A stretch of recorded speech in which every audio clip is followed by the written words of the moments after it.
My name is Emma Norris and I am 18 years old.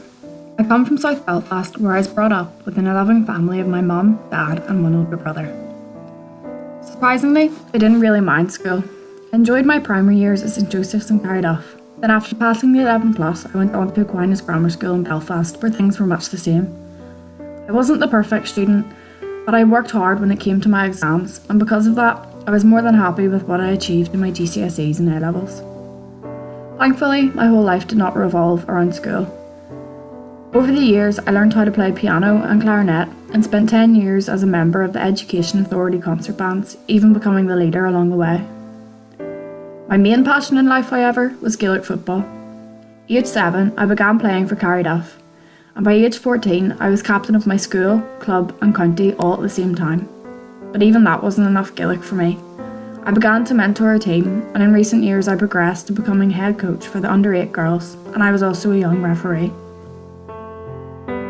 But not many looked at me and saw the possibility that inside I may have been struggling. Because I was captain, I was deputy head girl, I passed all of my exams and handed in all of my homework. But the truth was that as I approached upper 6, I felt as if my world was crumbling and falling on top of me. I lost interest in all that I loved.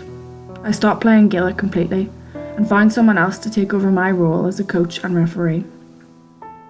I stopped attending orchestra and extracurricular activities, and I gave up on all of my academic work.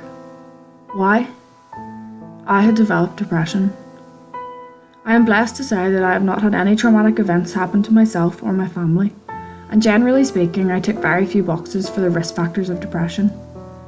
Yet, despite the fact there are no triggering life events, despite the fact I am an active and social person, despite my achievements and my skills, I developed depression. Why? Because there was a chemical imbalance in my brain, and sadly, it could happen to anyone. Depression is a war inside your head, one that seems impossible to win, especially when you try and fight each battle on your own. At the start, it seems like just a moody day. A day when you're tired and hungry or a bit stressed out. But a day turns into a week, and a week into a month. That's the thing, it creeps up so slowly you don't even know it's arrived. Suddenly, each day becomes a new battle, and each battle gets harder to fight. To me, depression is like leaving the real you in a locked room. It's like standing outside that room and looking in. You can see the old you and you know that they are still there, but there is something stopping you from being them. Suddenly, depression closed that door and locked the old you in the room without even hearing the click of the lock. And on that side, depression holds you hostage and everything becomes 10 times harder. Getting out of bed, having a shower, brushing your teeth, making and eating food, getting dressed, leaving the house, doing your job, going to school, living your life is simply overwhelming. The world seems so big and scary that there are no words to comprehend how lost you really feel. When I first became lost, I made the worst mistake of my life. I kept it to myself. I didn't speak up. I didn't ask for help. But why not? It wasn't because I was a grumpy teenager. In fact, it was because I did not believe there could be something wrong with me. I did not think I had the right to be depressed. There were so many other people out there in worse situations than me. So how could I be feeling so low? The truth is that depression does not discriminate. That was the part I could not see. It did not matter that I was doing well at school, that I had lots of hobbies, that I had a loving family and plenty of friends. What mattered was that for whatever reason, I was not myself. And that is what I would like even just one person to understand. When it comes to your mental health, nothing is too big or too small. It does not matter if you think you're suffering from mental illness or if you're having a difficult day. It does not matter if there was a huge trigger or no cause at all. If you're not happy, if you're not yourself, or even if you're just unsure, that is enough for you to speak up. If you had heard my story this time last year, you would be quite surprised to hear how different things are for me today.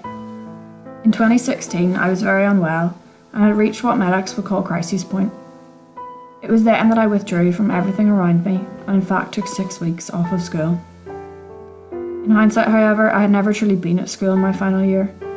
Every class I sat through had went straight over my head because my head was so full of depression. Today marks exactly a year since I returned to school. I want to share my story to prove that improvement from mental illness is possible. Starting on the 3rd of March 2016, I studied for all of my A-levels in 8 weeks. I applied and interviewed for university, and 6 months later, I moved out. I am now a trainee post-primary teacher with a special interest in pastoral care. My hope is that one day I will be able to give the support I received from Aquinas School to at least one other child. While I am training, I have made it my goal to try and raise awareness of mental health, particularly in young people. I hope that if you ever feel you are not yourself, or if you ever notice someone else may be struggling, you do not diminish their feelings. Never tell yourself or someone else that you should not feel the way you do. I want everyone, young and old, to remember that there is always someone out there to talk to and to help. It doesn't always seem like it, but there is. It might not be the first person you open up to, but you will find someone who can help. It could be your friends, your family, your teachers, your colleagues, Samaritan's, Lifeline, a counsellor, or your GP. However, these people can only help if they know that you are struggling.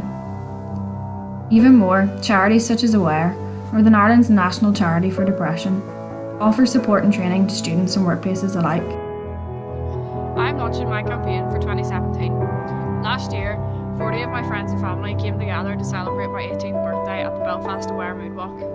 This year, I want as many people as possible to join Team Emma so that together we can stamp out the stigma and help to educate others on how to look after their mental health. I do not want another person to suffer in silence like I did.